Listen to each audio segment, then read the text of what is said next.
Hi, Ryan. Me? Hello. Hello, Internet. How are you?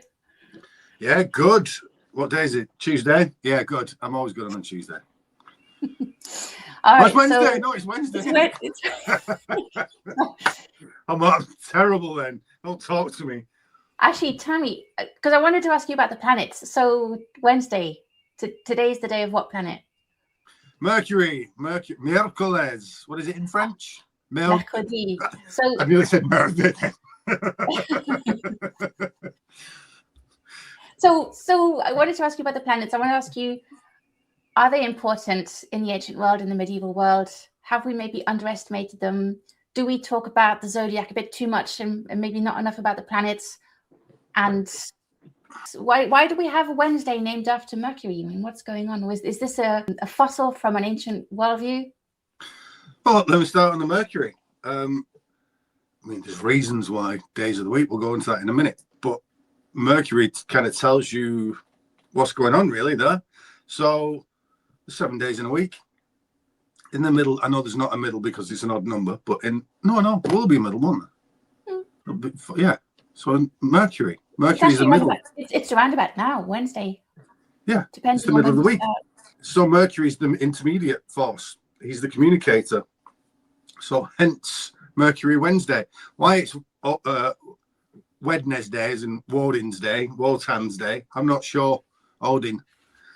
Yeah, I'm not sure why it's Odin who's the All-Father and not kind of a Jupiterian character. Odin being more mercurial than he is Jupiterian. But I think that's because he's a kind of an amalgamation of all the gods together. He's kind of the one god of that pantheon. So to put him into Mercury, where all things dissolve, because Mercury, the metal, dissolves gold, silver, and lots of other metals in there. Yeah. So it's this dissolving communicator, binder, brings it all together kind of character. So hang on a second. You've got a metal coming in. You've got all the other gods kind of merging into this one god. Is that right? Yeah, I mean he's the messenger of the gods. I think it would be folly to think that he is the one god. The one god is all seven really, and more, and unintelligible things. But as far as Mercury, because he is the communicator and he can bind them together by that communication, you can see him as a kind of lower reflection of that one god. If you look at the myths of Mercury, he's not doing anything wonderfully amazing. He's normally just going off stealing stuff and being sneaky enough to not get caught or to get away with it. But when you look into alchemy and things like that, but Mercury's the tutor god of alchemy for these reasons, because he, as that communicator, he's a language, and seen as alchemy is a coded language, then you got to use hermeneutics as in Hermes, to decode it all. So similar Hermes thing. being Mercury, right? Hermes being the Greek name for Mercury, the messenger god. You might know him delivering parcels to your door. Yeah, and then you've got like the actual idea of Mercury itself, which binds into all this stuff. It would be too deep to go into, because then you're getting into alchemy, and although the gods do describe alchemy. Go on. No, I was just going to say there's a bit of a tension between, on the one hand, you've got Mercury, who's the messenger, who's coming back and forth, and Hermes, who's kind of keeping everything tight shut. Oops. And Hermes, who's what? Sorry? Keeping everything tight shut and sealed. So on the one hand, you've got something that's closed. On the other hand, you've got a communication. So yes, the hermetic sealing. You specifically referring to alchemy here. Well, what that is that all those communications are inverted, so you don't let anything out. So here's the secret of alchemy. We're only 5 minutes in, but yeah, go on. I mean, I'll go through it briefly, but we might be well going through the myth of Adam and Eve, because the planets are involved with that as well, because the planets make Adam and Eve. So why? It's a great question. That why do you go from this? Oh, is this all character that dissolves everything, to suddenly now? No, we're not doing anything. We're shutting off. We're hermetically sealing ourselves. So the reason for that is to not allow any leakage of your energies, because the whole point in the Western tradition of, you could call it alchemy, but it's self-referential. In the Hermetics and alchemy in Europe is what yoga and qigong and other things like this are in the East. The advanced practices of, not just the stretching part, but the withholding part. Now we can go into this via Adam and Eve. Okay. So,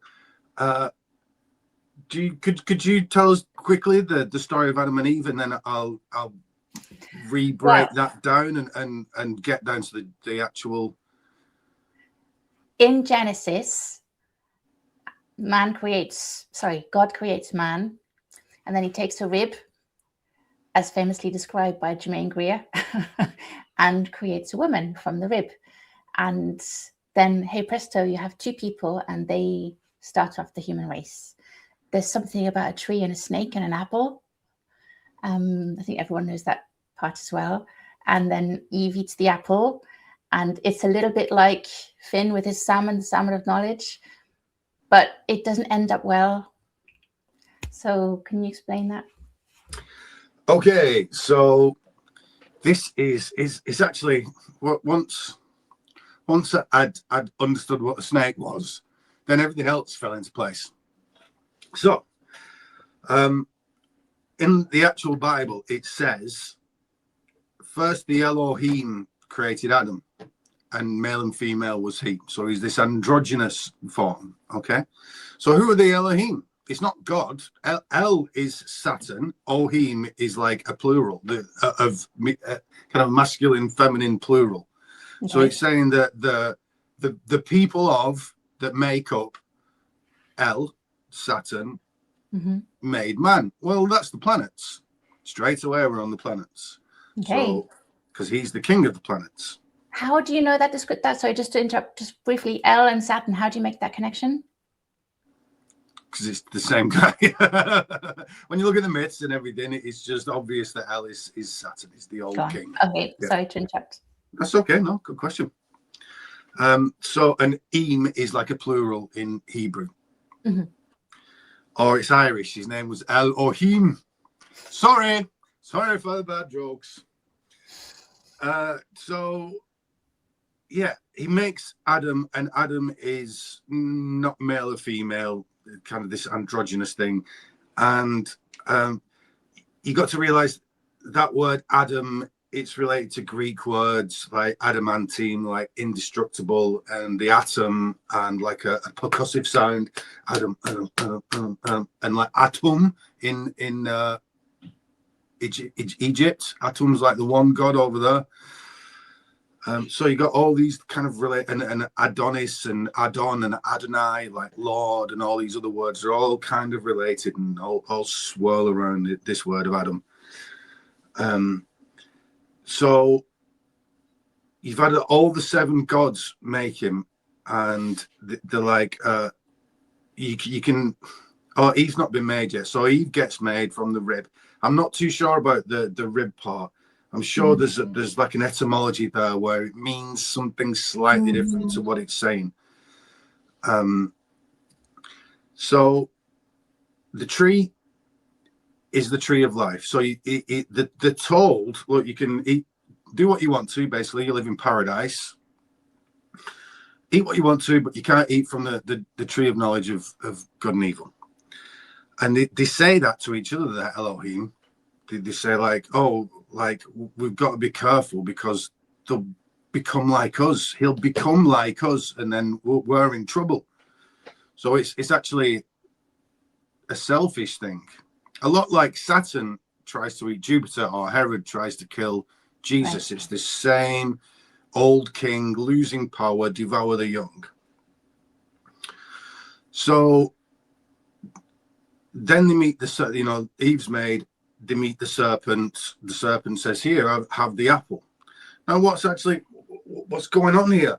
Well, the serpent's a symbol of the life force. That is the premier symbol of the life force. I want to go like this. Yeah, often split into dual. but in this case, it's singular. It's a dual Single creature one. in a way. It's got a forked tongue. It moves shapelessly, but it looks like a willy. You know, it's got this masculine, feminine thing in there. When a snake opens its mouth, it looks almost exactly like a vagina. There's many reasons for this, and they got no obvious sexual organs either. In fact, the male snake has 2 penises, so there's lots of bifurcation going on here. Yes, 2. Why did I not know this? You're obviously not interested enough in snake sexuality. So then you've got this tree, which is obviously the pole, you know, like Mount Meru, and the tree of life is somewhat the axis of the earth. It's also your spine, the axis of you.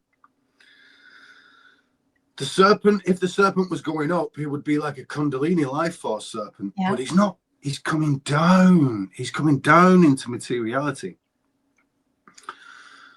So the life force and the planet.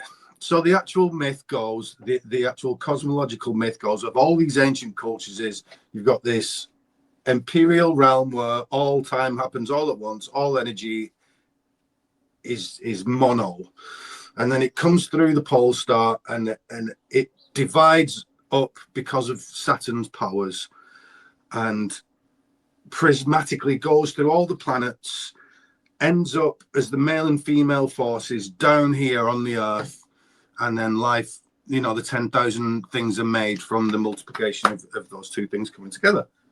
Well, that's what Adam and Eve is. Adam and Eve is the 7 planets make this single life force entity. Then it gets split off into 2, male and female. They stand around the mono tree. The tree of life really is the mono tree. It's the thing that brings everything together into that one trunk, you know, the many things into the one. And so you see in lots of the early depictions of the polar beings, they're often fish. Fish have similar androgynous qualities to the serpent. So you see 2 fish priests stood either side of the tree of life, and then it just evolves into, because they're androgynous, male, female, then they kind of morph into Adam and Eve figures stood around the tree. It's the same symbology. And then so you got the life force coming down, and then the life force says, which is a trickster, because you've got it in yourself. It's like, oh, you know, you could have that chocolate bar. Oh, I'm trying to lose some weight. No, the chocolate bar is good. You need the energy. You know what I mean? You'll convince that life force that fulfills and guides your urges is a bugger, basically. And you know, it's as useful to you as it is dangerous. You listen to it a bit, you're all right. Listen to it too much, you'll go and do something stupid. So there's the thing. He's come down. He's not pointing upwards. He's pointing downwards, and he's saying, "Look, you can have this thing. You won't die. It's light here because it's being Saturn and the planets. The gods have lied to you because they want to keep you away. Because if you eat from the tree of life, because there's actually 2 trees. The tree of good and evil, which is one pole, and the tree of life, which is the other pole, which if you look at my other work, you'll find out what that is. So yeah, so they eat from the tree of knowledge, which is any understanding about anything. It's particularly there's a further occultation here, which we'll go into in a minute. But what it's essentially saying is that any knowledge that you have, that apple of knowledge, carnal or otherwise, is a technology. And by eating that apple of that, using that technology, you take something away from yourself. If it were, we've discussed previously, if it's a book, you take away the oral tradition. If it's AI, you take away your own thinking. Every time you use a technology, there's a good side and a bad side to it. It's a poison apple. Okay, you get fulfillment from it, and it tastes good, but also you're getting poisoned. Hence, get the fuck out. You know, you're gone now. You're not in paradise anymore. You can't have the pleasure of ignorance. You can't have the pleasure of nature just giving over for you. No, you are taking from nature. No, you are, in a sense, it's a strong word, but it's true, raping nature in much of a way, as much as you are utilizing you're doing it without its consent. And much science is a kind of raping from the way we treat animals, you know, testing animals, to literally wrenching the atoms apart. You know, it's somewhat unnatural at this scale. And so there you go. There's the tale of Adam and Eve. Now, what's that? If you just let me get to the occulted bit, unless it would be a sensible question to ask at this point. No, it can wait. So the occulted part is this hermetic sealing. What's the apple? Well, we all kind of know it's the next thing that happens is they get the genitals covered with fig leaves because they have known each other, and now they're embarrassed because, oh no, we've got this knowledge now that we're actually naked. We've got nothing on. We can see each other for what our desires are, because, you know, if you're naked, you can literally tell from A, flushes of blood, to B, pumped things that how you're feeling if you're naked. So one of the secrets from Kundalini to Neigong and Qigong and all that Chinese stuff, to alchemy, to all these esoteric traditions, it's the saving of all the energies, particularly our biggest waster of this kind of energy, which is sex and orgasm and things like that. So you hermetically seal yourself off from anger. Basically what the 7 planets do, the archetypes that make up the 7 planets, which we can go into in a minute, you seal yourself off from those things, including sex, the sex being the main one. So you cover yourself up and you don't do it anymore, and you save it up, you go slightly mental, you convert the energy from one form into another. I mean, you can do it anytime. You might be, oh, I'm a bit randy today. You know, I could make a quick phone call and you know, go and have some fun. Or I could not do that at all and put this frustration into a poem because there's this other woman that I'm in love with and I want to write this poem, and I can transmute, great alchemical word, my frustrated energy into something beautiful and meaningful. And so not only can you do it in a physical sense, you can do it in a kind of spiritual sense where you get enough energy together, so the law goes. And I fully believe this. I've spoken to enough people and had some small experiences of it, but you can convert that energy and something happens. People say it's like, it's got like a basis in a kind of electricity, but somehow that electricity has intelligence and knows what to do. Consciousness? A kind of consciousness, yes. People often describe it in religious terms, like Christians would describe it as the Holy Spirit. Often symbolized as a dove. In opposition to the snake going upwards, you'll see a dove coming down.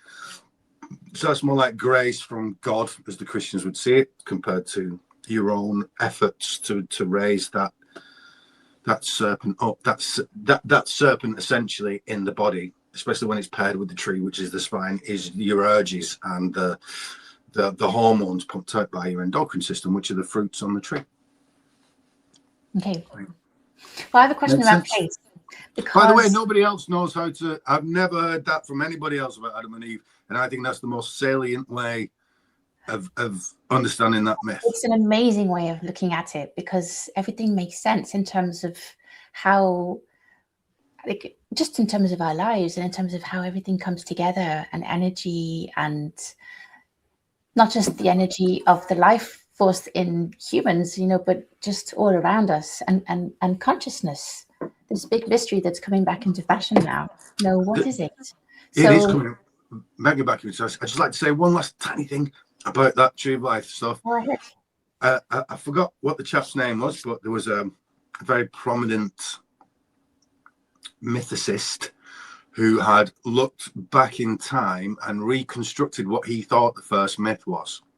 And it goes, God made the world, but then he had to withdraw. So he left a tree in the center of things and his son in the form of a serpent. Okay. He thinks that's the first myth. Sounds like Adam and Eve to me. Well, it does. it does actually tie totally in with your interpretation of Adam and Eve. Yes. I believe that's the correct one. I mean, I've looked at these things enough, and I've got enough of it. Of course, I believe it. Disprove me, but I just want to understand I'm it a bit pretty more. confident. I have a question about place then, in terms of all this, because you said about Saturn is time, and it's the planet that's the furthest from us in the solar system of the seven. It's the planet that's the furthest away, and you said about souls traveling through. First of all, coming into time, first of all, and then traveling through the seven planets until they arrive down on Earth. So you're coming through these seven refined spaces, if you like, and then coming into the tree and the snake and Adam and Eve. And that's actually similar to what you hear about souls coming into the world when they're being incarnated, then going back out again. So this journey is interesting. So you have the seven planets, but then you said about Adam and Eve being in this place, and you mentioned the word paradise. So where is this happening? That's why I went about location. So where is this happening, and what's the meaning of paradise? It's from an old Persian word, pardas or something, pardis. It means garden. So literally, it just means a garden, which, gardens in those days weren't how we think of them now. They were kind of liminal spaces, often with graves and things like that in there, and people are often going out, and sometimes people, even now, there's an association between life and death, like death and sex, and people go to graveyards. So there was a lot of that kind of stuff going on in there. Well, obviously that was what was going on with Adam and Eve in the end. So Saturn's not only that, Saturn's a concept, really. Just the planet's a meme to some extent, and a representative in the cosmology to another extent. But as Saturn's time, really, Saturn's the polarization of that mono energy into male and female, into positive, negative, masculine, feminine. Mm-hmm. So he's also there at the pole. It looks like the oldest religion was this pole. Oldest religion, yeah, probably the oldest religion, but the base of religion, and certainly the kind of the format behind animism is this. The life force comes through from this realm, gets prismatically divided, and then ends up down here. Sorry, I've totally forgot the question. Oh, the location. So I think that location, seen as a tree, is like the North Pole, as it were. There's your location. All the Saturnian characters live near the North Pole. Father Christmas, for one. Yeah, he lives at the North Pole. He's Saturn. Yeah. In fact, I was thinking about that the other day in relation to C.S. Lewis, because he brings Father Christmas into his story. Anyway, that's by the by. I wanted to ask you about another thing you just mentioned. You said that Adam, when he was created, had both the masculine and the feminine within him, but then the feminine character, if you like, was taken from him, from the rib. But where does that leave Adam then? Is he still left with both of these forces? No, he's gone off just to watch the football or something, because she just keeps on having a go at him. He's like, why can't you just be back in my side, woman? Like that. Yes, obviously the masculine and feminine forces are still within us, and this it's such a strange story, isn't it? And it's a very condensed and well compacted story to the point where when you lose that cosmological key, it just stops making sense anymore, and it basically got turned into propaganda, didn't it? So something to hold against the woman, and so and like it's that original sin story as well. Although really the fall isn't the fall from, if you understand that story now, it being about the life force, it's not a fall from grace. It's a fall from you were one cosmologically, and now you've fallen down here. So is it about being in the material world then? Is that what it's about? As in, yes. You're not just a celestial being. Well, you are a little bit, but you're kind of in this world. You're in this world, yeah. And there's an ignorance there. You don't know what's going on anymore. You are separated from it. So it's not moral, actually. It's just about existence, and you have to exist in the world, and there's a beginning and an end, and it's finite. Yeah. I think they're saying that morality only happens because of immorality only happens because of division, and that's obviously true. The whole need for morality is because of division. If you get me, I've got a different idea than you. I've got a different want than you have. So, the morality is invoked at that point because it's like, well, do I slap her on the forehead because she's eating my Snickers? I don't like Snickers, but you know what I mean? I'm scrubbing around for an analogy, but you get tell me then about this idea then of the masculine and the feminine, and where does that leave us with Mercury then? Because Mercury, on the one hand, is the messenger between this world and the divine, maybe, or between the gods themselves, and on the other hand, you were saying that he has this androgynous figure that's a little bit masculine and feminine. Yeah, a bit of both, a bit of neither. I don't know which it is, and then those being both within each person. So shall I briefly go through the polarizations of the planets, and then we can arrive there, because Mercury is the last one. Yeah. So we'll use the Babylonian order, also called the Chaldean order, which is the orbits of the planets. It's almost perfect. In fact, they even put the sun in the middle, but it's still geocentric. Mm-hmm. So they're calculating the orbits of the planets by time. Obviously, they can't actually tell. Maybe they could tell the distances and things like that, but I haven't found them. So anyway, life force, the pole star, some realm outside time, hits the pole star. The pole star is the place that, the axis at which the Earth spins. Mm-hmm. Then we go through the planets. So there's something of Saturn at the pole star, because Saturn's the god of time and the god of division. Everything's singular at that top of that tree of life, which is the axis of the Earth, which is the monopole. So they often call it the unity tree. So then things get split. And so we go Saturn, which is Alpha and Omega, male and female, time and space, beginning and end. But beyond him is chaos, because that's the first place that, if you can't divide things up, you can't recognize them. Everything becomes a homogeneous, chaotic. All thought is comparison of one thing to what it's not. That's every thought. Every understanding is that. So now we've got this cutting and binding effect by Saturn.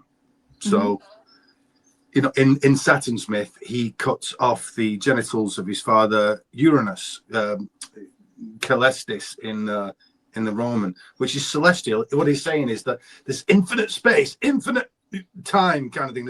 Everything's happening, but no, we can't have that. There's no area to operate in. So we cut his parts off, and now suddenly we've got space and time. So beyond that is chaos. So Saturn is associated with chaos because he's the first thing that makes it not chaos. Beyond him, who knows? So we've got chaos. And we've got order, which is Jupiter. Jupiter cuts off the genitals of his father, Saturn, making order, cutting off this old... actually, it's Saturn's golden age, which is the root of that Adam and Eve story as well. In Saturn's golden age, everybody laid around. There was no work to do. There was time, the arena to work within, but there were no cycles. There were no anything else. Yeah. So Jupiter comes along, and suddenly we've got order, which is the cycles and the weather and things. Jupiter's the storm god, the weather god. Fate is like the weather. He's also the god of fate. It's just basically the movement of everything in the universe doing its thing in order, cause and effect.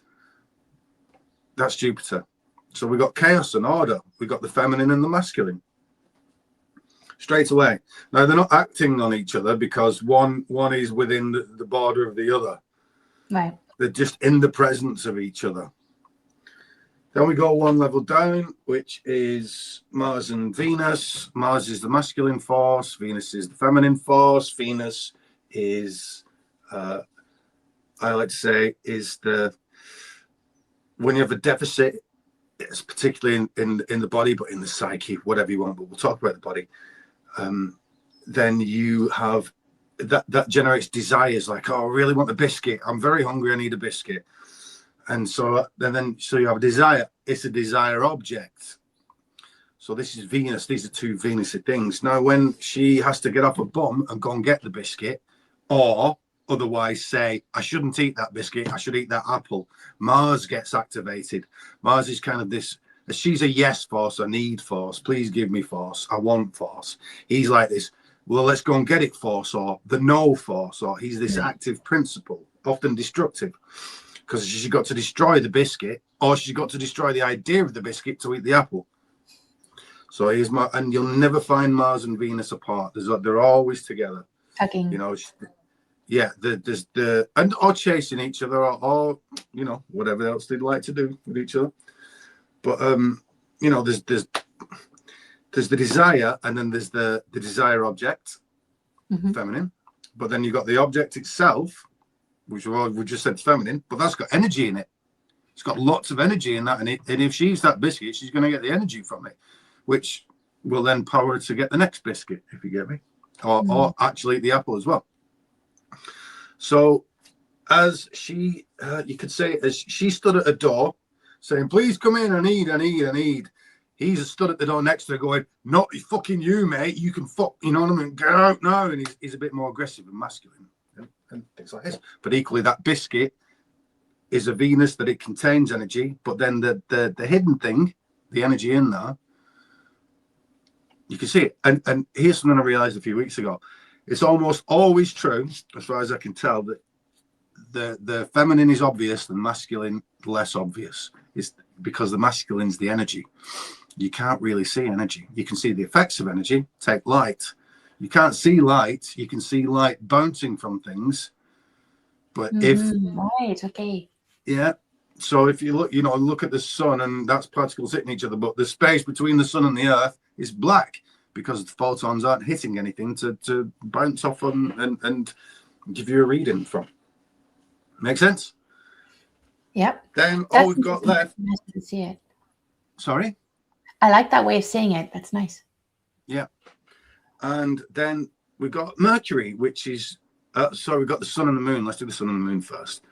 So we had Saturn and Jupiter, which are like order and chaos, which are, you're not going to have order or chaos if you don't have one and the other. You know, if we get rid of the order, it's just chaos. If we get rid of the chaos, it's just order.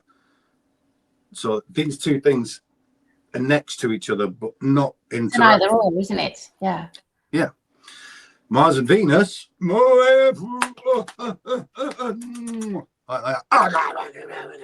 what Mars and Venus are like. The moon and the sun are almost the exemplars of these things, and in the not perfect, but in the freest form.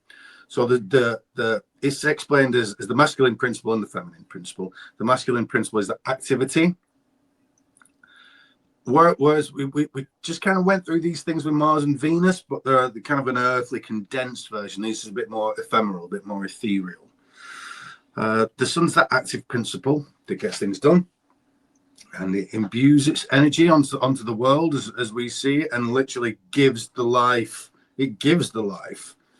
Whereas the feminine at that point would be like the earth. She receives it and grows it and nurtures it and nourishes it.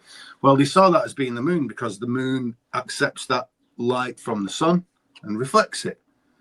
And there's other things connected to the moon like gestation and cycles and ladies' cycles and they're gendered, aren't they? The moon and the sun as well. So yeah. So you got this masculine thing. You got the daytime. We got this activity. We can see everything. We get things done. It's warm.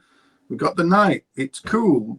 It's dark. It's sexier. It's more to do with the feminine things. The kind of the subconscious things that we do. Having a party, having a nice night with a partner. You know what I mean? Whatever it'll be. Look, doing crazy drugs. when people go out, have a drink, you seldom do it in the daytime. It's a thing done at night, because that's the time when the subconscious kind of rises up, and you know it naturally. There are Me certain as an things artist, at night I have to wait for the bloody sun to go down to do anything. You know, the muse doesn't come out unless it's dark for me. I don't know why. It's just a thing. Sorry, Melissa, what you were saying then? No, I agree. There's certain things that, no, there are just certain things that you associate with nighttime, and that could be jazz, could be work, it could be Netflix. It's true though, isn't it? You know, and I think that the more I look into these things, the more I appreciate. Maybe it's just the lens I'm looking through, but that this universe is a dialectic. There's these two. There's an extreme. There's two extremes and a full spectrum between them. Yeah. But it does, certainly human psychology, it seems to me, every time I try and break something down to understand it, and then I see it from like a really well considered psychologist's perspective, or a top scientist perspective, they see it the same, they'll explain it the same, and it's like, it's from these simple principles. I mean, look at electricity. Everything in the universe that we can tell runs by a duality. Everything. Yeah. So in terms of these dualities, then you've got two pairs, talked about Saturn and Jupiter, then Mars and Venus, and then the sun and the moon. So then we need to bring them together. They've been apart in order and chaos. They've been apart in the sun and the moon because they're just acting on each other. They're not together. They've been apart. And getting a dance going on. Saturn, Venus, Mars, and Jupiter. So Mars and Venus are like yin and yang. They're not together. They're chasing each other. They're always acting and reacting to each other. They aren't the same thing. Mercury, we're getting towards it all being the same thing, but it's more that these things pass through him. He's so not that's very. The only one that's left over. Then Mercury is the one that's left over from these pairs, and then Mercury has this duality inside him or her. Is that right? Yes, kind of thing. Yeah, it's like he doesn't really express anything. He doesn't really particularly express himself as male or as female. He's youthful, which is that androgynousness that you get as a youth. Let's be honest, children, you kind of lean further to being slightly feminine than you do slightly masculine. It's the nature of being a child. We said last time that when you look at these dualities and polarities on the Kabbalistic tree of life, what is above any of these planets, they're called Sephirot, like little spheres on this tree, little fruits. Anything above it is masculine to anything below it, and anything below it is feminine. Because anything that's in charge of you is masculine. Even when you're born and it's your mum's masculine to you, because she's in charge of you. She's the active force. She's she's activating you. She's the activity of you. You are compelled by her. So it's the same thing. It's the same thing there as well. So these polarities change depending on what angle you're looking at them from. It gets quite complex, but relatively easy to understand. Mercury is almost nullified by all these forces, and it's not like he changes as in there's a growth there. You can see in alchemy, you'll get certain images with three figures of alchemy, three figures of Mercury on there. You'll get raw, brute, and true Mercury. So I have to do some other things, right? So you'll see this one that's you'll see Mercury stood there, and he's got a caduceus in one hand and a caduceus in the other hand. It's caduceus, everybody, is the stick with the two serpents and the wings at the top, which is a symbol for this great work that you do. It's the same as the Kundalini serpents and all that stuff. basically you can charge yourself up in the lower areas by not ejaculating. It's slightly different for women, but for men, it's by not ejaculating and other things, and you can charge that lower area up. In the zodiac, it's symbolized by the scorpion, which is it's the end of the spine, basically. You know, there's like you got like a little spear tip at the end of the spine where the coccyx is. Yeah, so that's the scorpion sting. You know, the zodiac man pictures that you get in middle. The scorpion is kind of like in that particular area. Yeah, Scorpio is there. Yeah, is one of the reasons is that it's the end of the spine. That's the scorpion sting, and then you're transmuting that venom, because especially for a man, it can be quite venomous. Those urges compel you to do stupid things.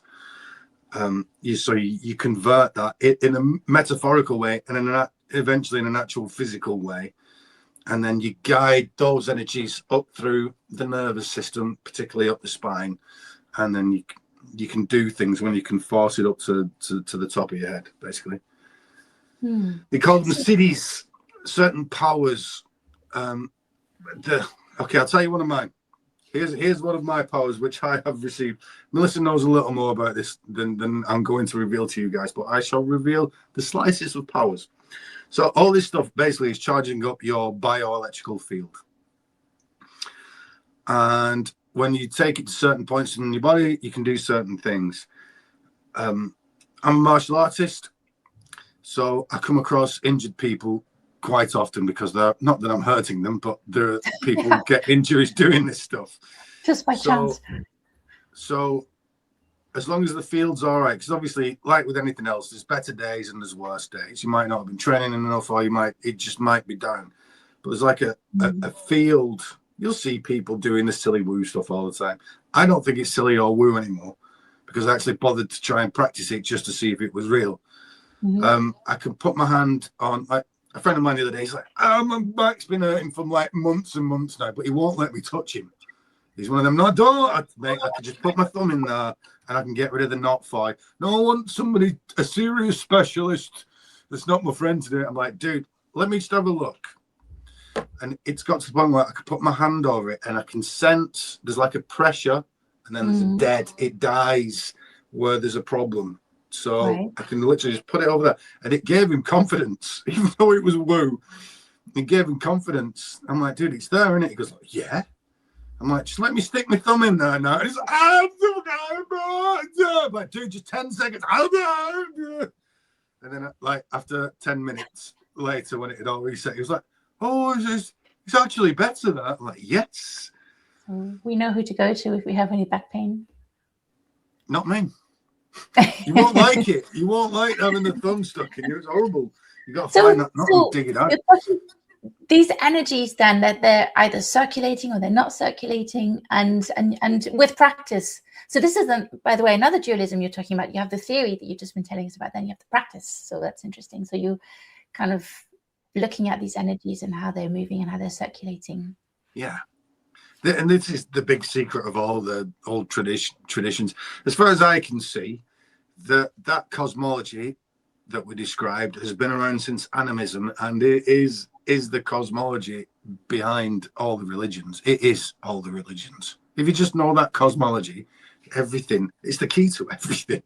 And it looks to me like that is the original.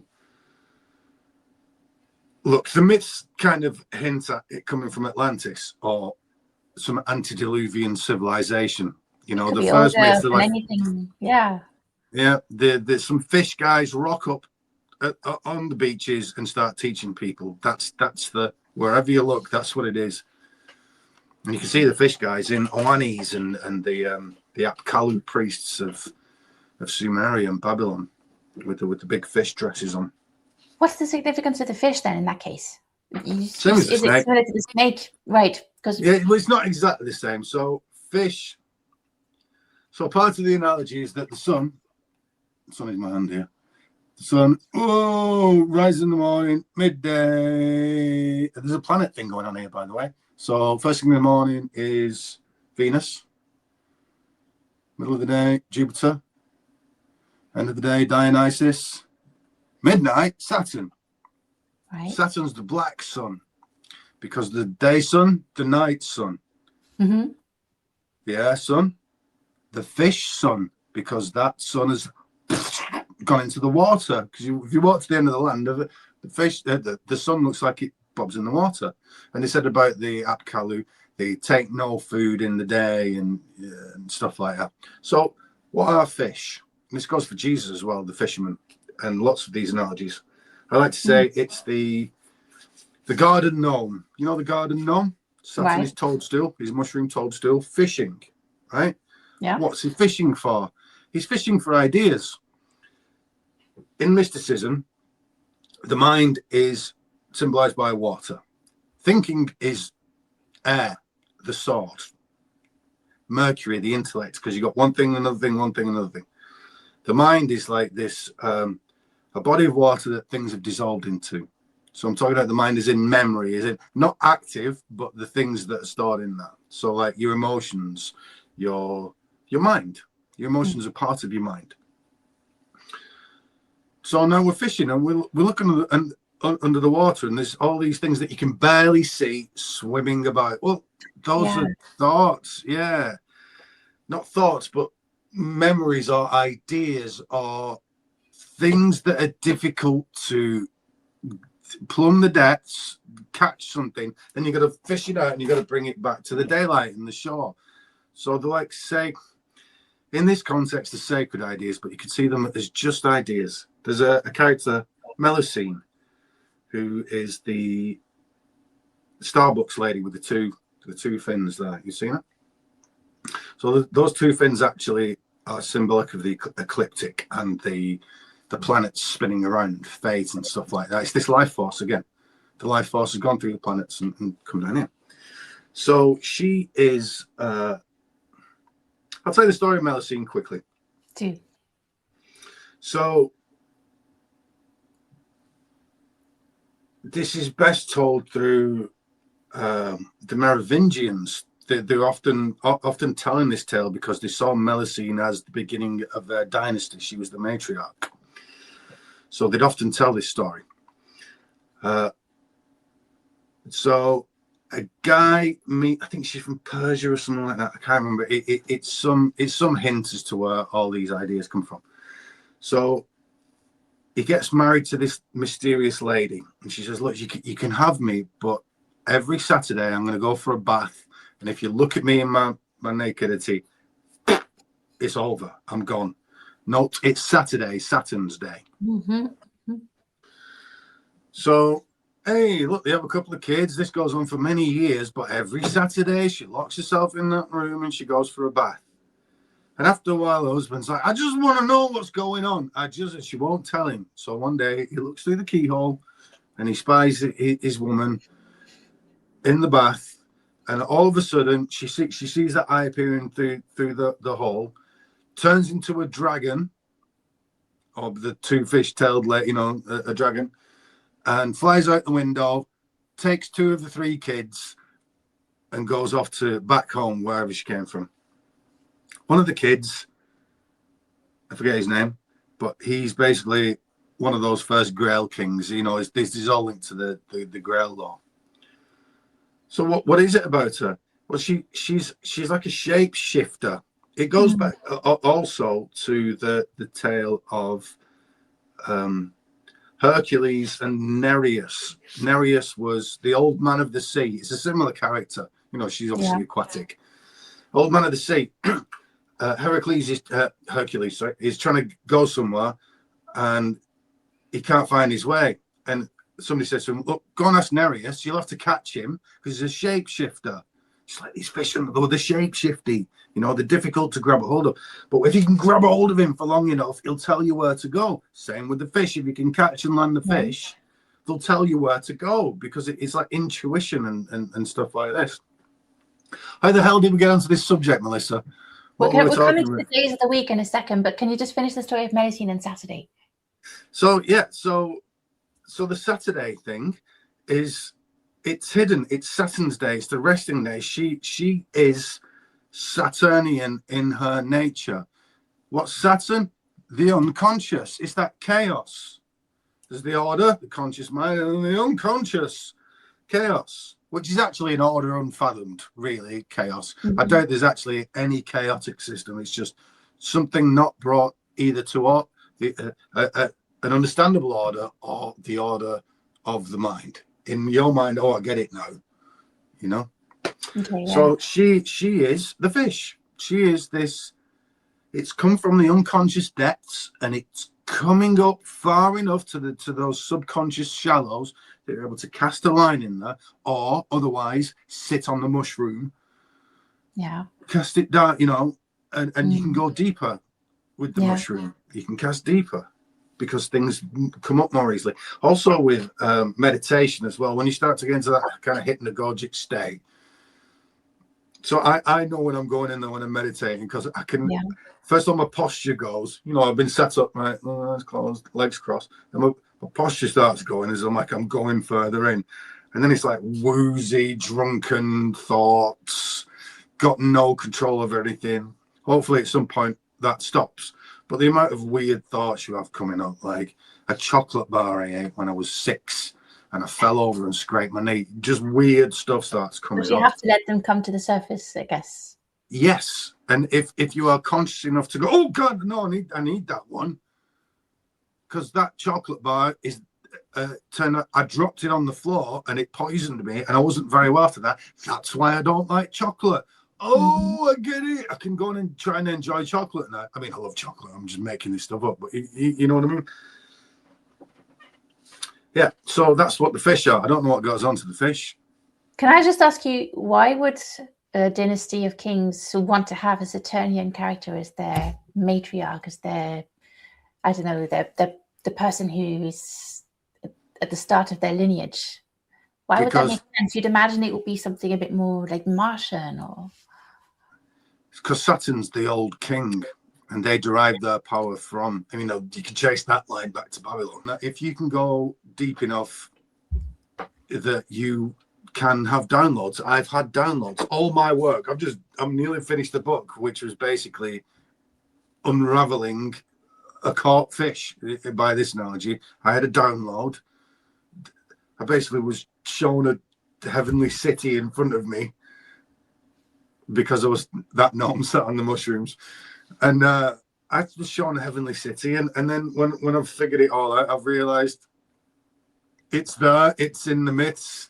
I've got it, you know, and I'm hoping that very soon I'll prove to everybody that there's this antediluvian technology that I've found that does something cool. That sounds amazing. You see it every day, Melissa. This does sounds amazing. Can I just ask you about mysticism? Because very often when you see that word, it's used as a synonym for rubbish. Literally, it's used as, or mystical. You know, when people say it's not mystical, it's science, you know. So is there a place for mysticism and the mystical in a world where you can actually think straight and see clearly? If you break open somebody's skull and stick a few electrodes in there and ask them some questions, we can see the neurons activate before the answer is considered, or even before the question's finished. Those same neurons are activated. It's precognition, basically. Yes. So by science, we know it. And they've admitted that that's true, but they are bleeding scared of it. Okay. There's one way. There's just one simple, easy to say way. Look, the other way is that unfortunately, you have to experience it for yourself. We've all had these things, you know, as a mother, I'm sure that you've been like, oh, my child is in trouble. And then sure enough, the child's in trouble. Actually amazing. You that connection, not so much in trouble, but it could be anything. But those moments happen all the time. Yeah. Yeah. I think particularly between a mother and her children. What does it mean, mystical? Like what, why? Well, it comes from root word mysterion in Greek, which means to close, because these things were closed to the public. Or they are hermetic, right? Yeah. Or they're hidden, or look, these things are dangerous. I'm about to speak to a high-level energy practitioner guy who studied all the Eastern stuff. And I'm very fortunate to get hold of him. He's only ever done 1 or 2 interviews before, and he's always anonymous. So I managed to get hold of him, and he's an Irish chap, actually. So he's very high level, and he's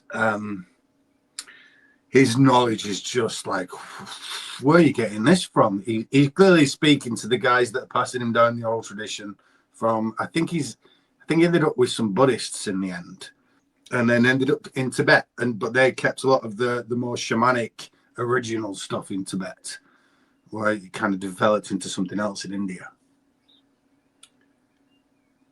That you are charging up your field, I think a lot of it is, but the charging of the field in alchemy is described by Mercury himself. Okay.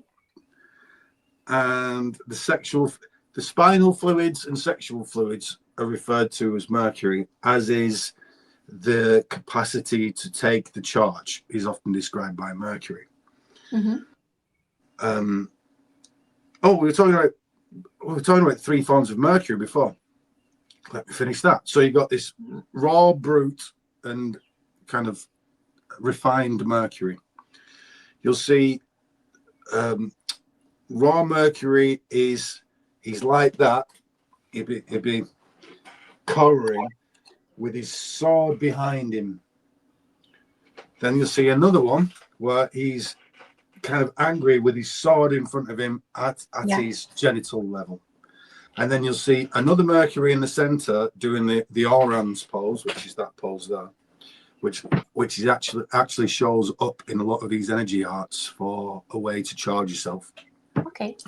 When I say charge yourself, I'm not sure if you're actually somehow taking the energies from the universe, or something more like you are ordering your internal structure to a point where it becomes something like a crystal, and the charge is, the actual bioelectric field just emanates from that. I would lean towards that more for now, but that's not what these guys are saying, and they're the experts, not me. Mm-hmm. So then what happens from that? Well, they say you are able to see things that you weren't able to see before, i.e. spirits and stuff like that. The spiritual world becomes more evident.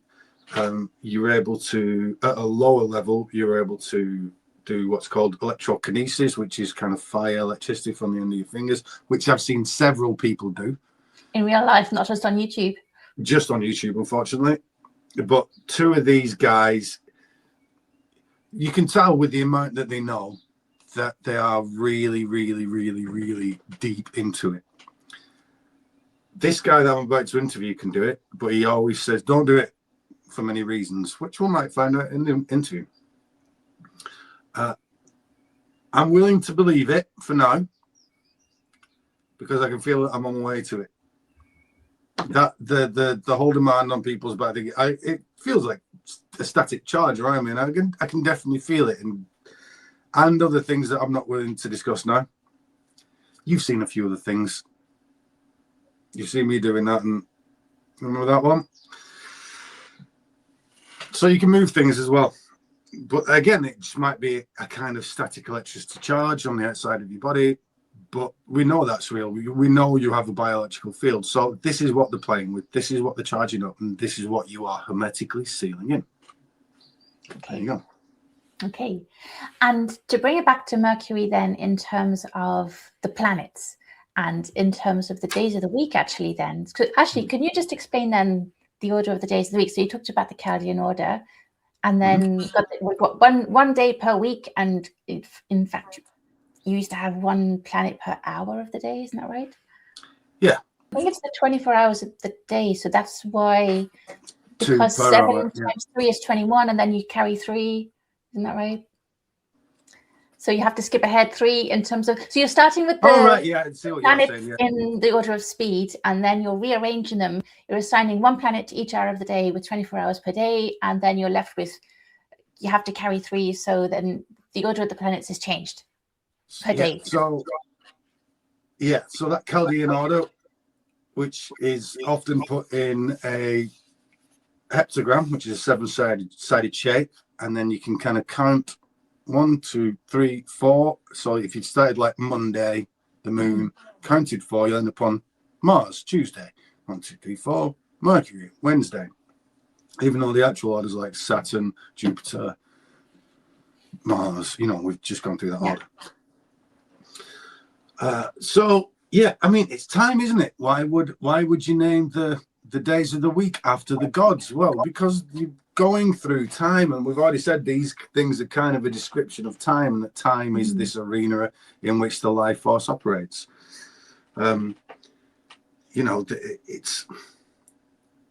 It's clearly so important. Well, I was saying to you previously, the Dios, the gods, are the Dias, the days, my gods. It's the same thing. Simple link. Yeah, and we they're so important that we name the days of the week after them in so many different languages. I don't know what the days of the week are in like Arabic or something like that, but certainly in the West. It's the same in India. Is it? In the ancient Indian system, anyway. Yeah, but again, it's that Vedic, Aryan, these all kind of come from that northern Iranian area where, Mesopotamia, Sumeria. Yeah, it's very interesting. It looks like it comes from the Stone Age, because all this pole star stuff going through the planets and like the Big Dipper being really important. The Big Dipper is the 7 planets. So the 7 stars in the plough in the Big Dipper. Those are often called the 7 sages, which are the 7 planets in apotheosis, let's say. They're the best versions, symbolized up there. Again, so they're all analogies. And that looks like it comes from the Stone Age, as I will hopefully prove with my book. And it's there in China. It was there in Babylon. It's in India. It's everywhere. It's if it's in China, it's in Japan. So if you have the seven planets kind of going round in traveling around, as in the sun being at the center. Another question I have is, you mentioned it's a heliocentric system, but doesn't it have to be, because everything is traveling around the sun in a sense? Or did you say it's not a heliocentric system, actually? What did you say? It's a mix of both, yeah. I mean, some people clearly knew, I mean, even like in ancient Greece, that there was a good chance that the solar system, for lack of a better word, is heliocentric. However, I think there's good reason to put it as geocentric, because we are all the center of the universe. And like, what is the center of the universe if it's not the point that you are examining from or watching from? Yeah. So, I mean, obviously that ends up in a lot of bad calculations. And like, oh, why is it doing that? Going into retrograde every 5 minutes. However, there are, I forget who, but I have definitely seen, people are at least considering that the sun is at the center of things. And that Babylonian order, that Chaldean order, shows that they were, to some extent, observant of the fact that the sun was in the center. Yeah. So, in fact, you're dealing with, on the one hand, mysticism, which today is associated with something that's not very serious and not very scientific. And also you mentioned the word astrology earlier. And on the other hand, you're dealing with science. So you got a long history of watching the stars and the planets and understanding how they move. And then you've got this mathematical system, you might say, that's been imposed on it. So you got this number 7. It didn't have to be 7. It could have been something else. But they've picked these 7 bodies. They could have added Neptune, or they could have not added the sun or whatever, but they've added these. Well, these they're seeing all those bodies move in a similar way on the ecliptic from the position. The sun moves just like Mars does, even though obviously to us they're not similar things. They're just these reflective heavenly bodies. The famous benzene ring that is at the bottom of all drugs. I forgot what the guy's name was, but the fellow who discovered it. Yeah. So there's a chemical structure at the bottom of things. I think it's a hexagon. It's a hexagonal form, and it's called benzene, and it's at the bottom of a lot of alkaloids, basically. Right. And the guy that discovered this, was on LSD at the time. Similar for Watson and Crick that discovered DNA. It was mysticism. It wasn't. Look, let's take it back to the beginning of science. Descartes, that science will, things will, the universe will be understood by weight and measure. Who said that to him? A bloody angel. It was an angel came to him and said that to him. So if you want to talk about the fusion between mysticism and science, it's right there at the beginning. And the guy that formulated the whole scientific method, the first baby steps to it, was Francis Bacon, who's the most famous Rosicrucian, the student of John Dee, the man probably behind the funding of the Shakespeare works, which are full of this stuff and mysticism, And then the periodic table guy as well. I think he was staring into the fire after 3 days of, I've forgotten his name now, but trying to put all the different elements together, and it just came to him. Just like that. He was called Edward Table. Sorry. Bad joke. Anyway, yeah. So there you go. It's not a lot of these things aren't coming from study. They are coming from an ability to change your consciousness, and either things are rising like those fish, or it just so happens that, like, when you get in the shower, do you get that? Do you have shower thoughts where suddenly everything comes together when you're in the shower? Second that water goes on for me, I think it's something about the water itself. I'm just like, so you are Menazine. Excuse me? You are Menazine. That's you. Right. I heard mosing then. I'm like, no, I'm not mosing. Yeah, Melissa, I see. Yeah. That is what happens. Yeah, when you get in the bath. Oh, shit. She's in the bath.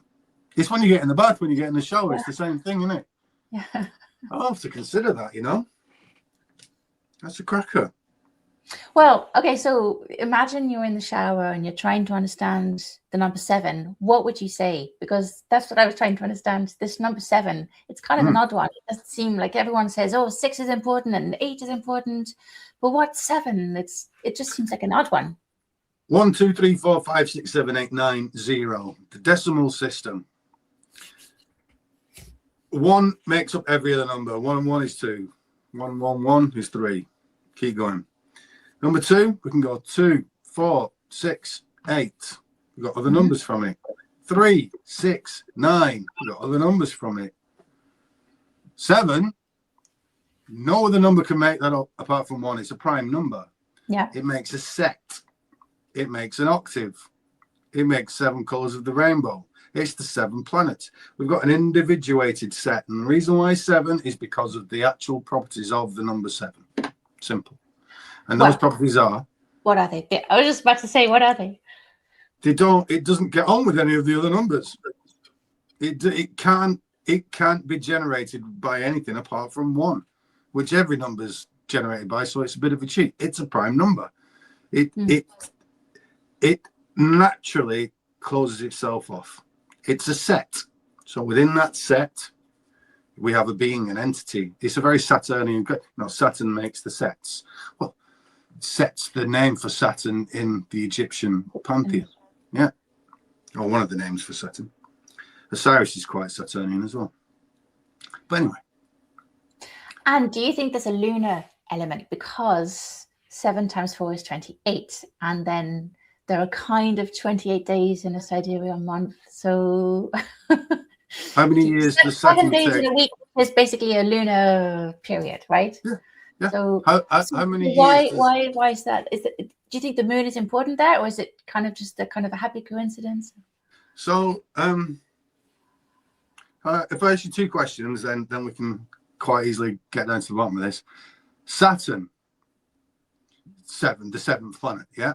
And we established that Saturn's very much wrapped up with the number 7. Mm-hmm. What's the orbital period of Saturn? Do you know? Oh, let me see. I think Dane talks about it a lot. So is it 378? It is. In fact, we'll look at it. Yeah, I think you're talking sidereal, aren't you?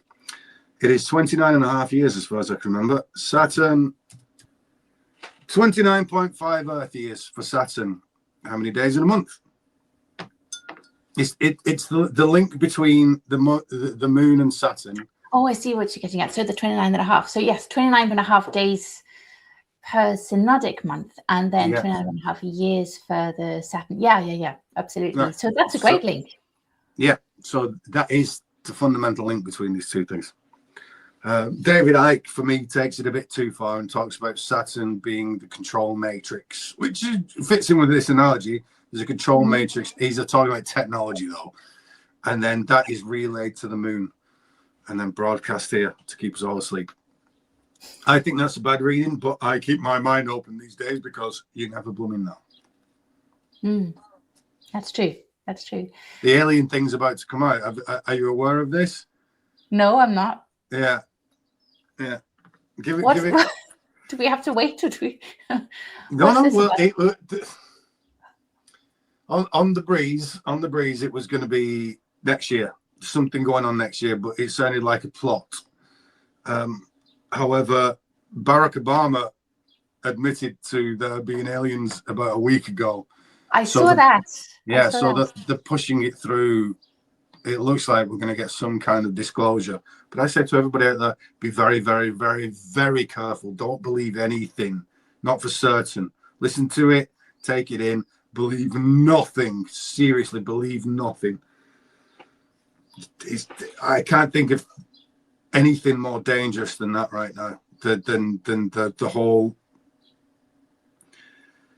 mess that will come from it being announced and the web of lies involved with it and the possibility to just completely mess us all up and propagandize us. And be particularly careful if they say there's something here on the way slowly. If there's something here on the way slowly, just dismiss it. Only bad things will follow from that. And it's not aliens coming here slowly. Okay. All right, well, let's find out what happens. Yeah. All right, well, just to finish up, can we go back to Adam and Eve and the planets and those circles that you see on medieval pictures of the world? You know, those seven layers and seven steps, if you like, seven steps to various things. So, and you said 7 colors to the rainbow. I mean, there are probably about 1,500 colors in the rainbow, but we've divided them up into 7. So again, we've got this kind of scale, and that brings us back to the planets, right? So I was going to show you something really cool. So check this out. So I'll give everybody a gift for psychology. If you want to know the world and know yourself a bit better, check this out. So if you take the zodiac, the ring of the zodiac, you'll notice that most of those signs have a planet attached to them. So it starts off with Leo and Cancer for the sun and the moon, and they're the only ones that have the sun and the moon attached to them. Yeah. Mercury is attached to both Gemini and Virgo. Mars is attached to both Aries and Scorpio. If you understand the fundamentals of the planets, you can understand the deeper parts of psychology when you apply it to that bifurcation. So let's do Mercury, for example. So Mercury is Gemini and Virgo. One part of that principle of Mercury, psychologically speaking, is the communicative aspect. I'm a Gemini. I find it very easy to communicate. My words just come, most of the time, my words come very easily. It just works for me. Sometimes I have a little difficulty digging into the archives, though. When there's like something that's not on the tip of my tongue, it's like, oh, well, there's a little person that goes in through my brain, runs through that archive, and like, oh, is it this one? There we go. That's what it is. Now, that is the function of the other side of Mercury, which is in Virgo. Virgo's analytical. And, you know, the communicative part of the psyche just needs to do 2 jobs. One's internal, one's external. Geminis are famously a bit of both, but we're quite external people. Virgos, on the other hand, are very famously internal, introvert people. Well, they are the analytical librarian that goes through those files and is quickly able to pull out that right file. And if you talk to Virgos, they are very much like that. Whereas I'm the exterior, I'm the one that takes that thing and just I know the book now. I don't even need to read the book. I just look at the title and there we go. The book's there. It's quick thinking. It's the intellect essentially. There's two aspects of the intellect. One of them is the communicative part of it externally to you, and the other part is the internal communication from the archives, from the memory. You can do the same for Mars. Let's do Aries, seeing as you're an Aresian. So Mars is that life force. We've already discussed this. Particularly, it's the life force, and it's the life force in the body. So, what is the life force? It's the active principle that powers you. Well, there are two main drives in humans that keep you going. There's the get up and go in the morning, that wake up feeling like, oh, I've got things to achieve today. I'm alive. Let's joyful celebrate. Get this done, get that done. You know, it quickly powers down because life will grind you down. But you know, it's that get up and go. It's the spring lamb. It's the energy of that spring lamb, you know, skipping through the fields. The other side of that is Scorpio. We've already discussed what Scorpio rules. It's the genital area. What's the other thing that drives you in life as a human being, especially when you're an adult now? We've gone, you know, Aries is at the beginning of the zodiac. Aries is at the beginning of the zodiac. Scorpio's getting towards the end of it, 3/4 of the way through, just like with your life.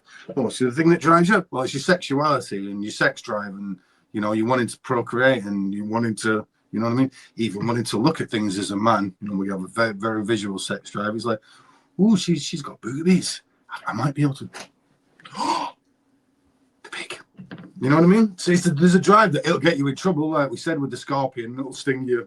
You know, you live by that, you'll die by that quite quickly. It's said that a scorpion, when it's surrounded by fire, that active principle, will sting itself to death. Right. Okay. That's interesting. You know, the myths. Yeah, the myths. But there you go. So when you understand what's going on, that ladder of planets going up to the pole is a mimetic device. A mimetic device that's been created, but also one that is kind of discovered rather than created as well, because these are in the world. You know, this does work, you know, and that is true that those are the two main drives for us. You know, A, just the fact that we're alive, B, the fact that we're going to die, which is what sex is. And the Scorpio card in the tarot is death, le petit mort, which is sex, or orgasm at least. So in the tarot, the planets are pretty important, right? You know, they feature. Sometimes you see a connection that's obvious, sometimes less obvious. But again, you have the system that's being mapped onto this system of the planets. Yeah, and that's, do you think, mainly to do with psychology, to do with the unconscious, the subconscious rather, or is it just basically because it's a basic structure and you can map so many things onto it? You know, whether it's the days or the, you know, just time or whatever. It's just this structure that you can use to map things on. Yeah, I think modern science would say that. They would also say that about the tarot readings. I would say that for a lot of people's tarot readings, that they are, because these are archetypal forms, they're easy to map onto. But that's the point. That's the whole point in it. They've discovered these building blocks of everything. And because they are true, I mean, I see them as being completely true. And they are aspects of the universe. You can't, let's take birth, for example. If all life was to die, stars would still be born. There is still ends and beginnings of things, definite ends. When nuclear fusion happens, there's a definite start to that. You know, that is a birth. Everything might be like a wobbly spectrum, you know, between things, but also there are definites as well. Which brings me to the question about the sun. Is it conscious? When we started talking about stuff like this, it gets beyond me because I'm too small. And what is conscious? What would it mean by conscious? Yeah, exactly. Would it be unconscious in the way? Because our unconscious is still somewhat conscious. It's still there. if you get me, even though we're not conscious of it. So it's like that analogy of, like, does a blind person see black, or do they see nothing? They probably see nothing. You see black when you close your eyes.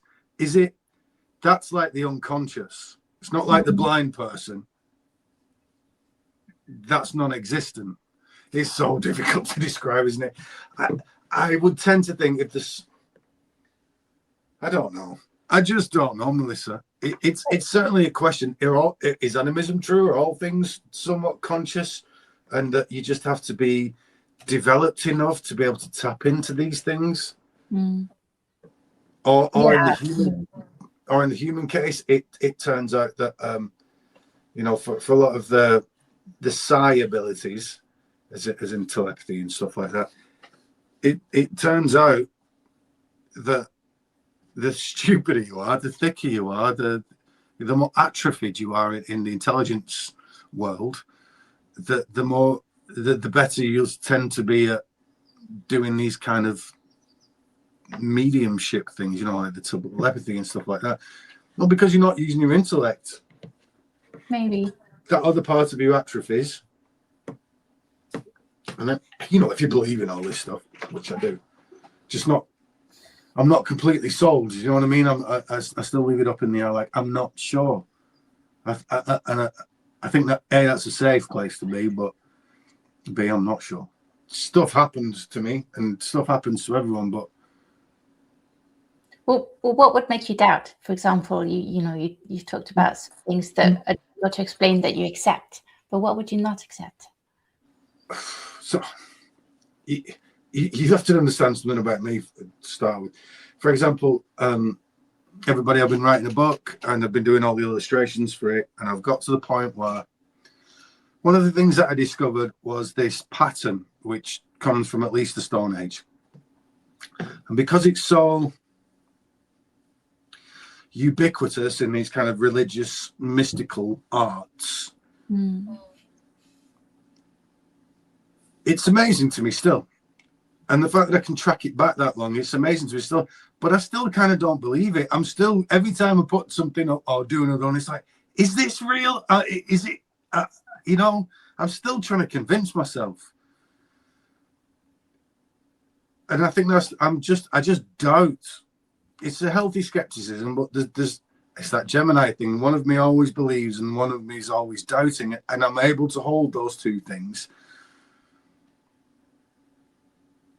Otherwise, I wouldn't be thinking about it. As long as these things are consideration, I'm doubting it. When I've stopped thinking about it, either I've let it go, or I've believed it, or I've known it. I don't believe anything. Well, that's another dualism then. So you've talked about, order and chaos, and darkness and light, and the masculine and feminine, and now you have belief and doubt.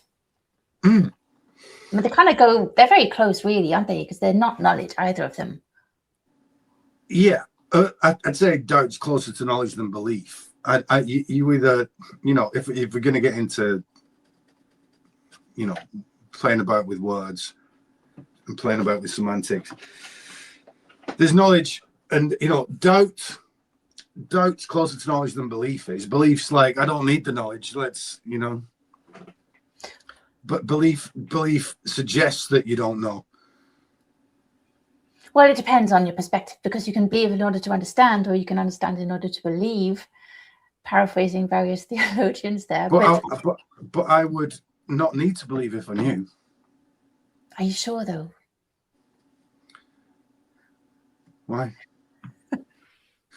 Well, don't say, I know I'm doubting myself. Maybe that's another one for another discussion, for another day. So... Listen, your explanation of Adam and Eve and the planets and the spheres and all this is amazing. And the Kundalini and the snake that comes, the snake that comes down, or the snake that goes up? Which is it? The snake that goes up. Well, so yeah, it's like the pentagram. If you put it upwards, it's a good thing. If you turn it upside down, it's demonic. It's that same kind of idea. All these things are. The entire system of the ancients is two extremes and a spectrum between. All of them. That's how they measure things. That's how you give meaning to things. You know, there's one end, there's the other end. Then we got a center. And all three, you know, we can measure by this. We can understand by this. You know, the zodiac's actually that. You think of the zodiac as a ring, but actually it's not. The zodiac really is a sine wave. As we start in spring, go up to summer, autumn, then dip down into winter, and then we come back up again and start that cycle again. It's not a circle, it's a sine. All things are like this. And that by comprehending this and the little sprinkling of maths that they put in there, we can understand the universe. That's what I think. I'm on this path because I saw value in the things that I was learning, and I had mystical things that put me on this path. Frankly, you know, it was bumping up against the mystical tradition, and then being, you know, having crazy things happen to me and downloads that I've gone down this path. And it's not because I'm interested in the planets. I'm not interested in mathematics. I'm not interested in any of these things. I'm interested in understanding the universe. And the best answers I've had so far to not only comprehend things, but to comprehend my own psychology and everybody else's psychology is this. This system's been with us so long. It is the world's it's history's manual for living. That's what it is. It's a manual for being alive. You have to be quite clever to get it, but it's a manual for being alive, and it's up there, thankfully. And there's something weird going on, isn't there, with all this, with all these numbers that we're into, with all this mystical stuff. You know, you could say on one, yes, it's the body's energy field. Oh, or you could say, oh, actually, it's bioelectricity, and then once, like with the magnet, if those atoms line up and crystallize, something extra happens. You know, there's always a sensible way of explaining most of these things. Other than that, I don't know. Well, I think that's a pretty good answer, and then we can save the structure of the universe and other ideas for another time. So that's pretty good. Listen, thanks so much, Ryan. Brilliant. And thanks for talking to me. Well, you're welcome, Melissa. Bye, everybody.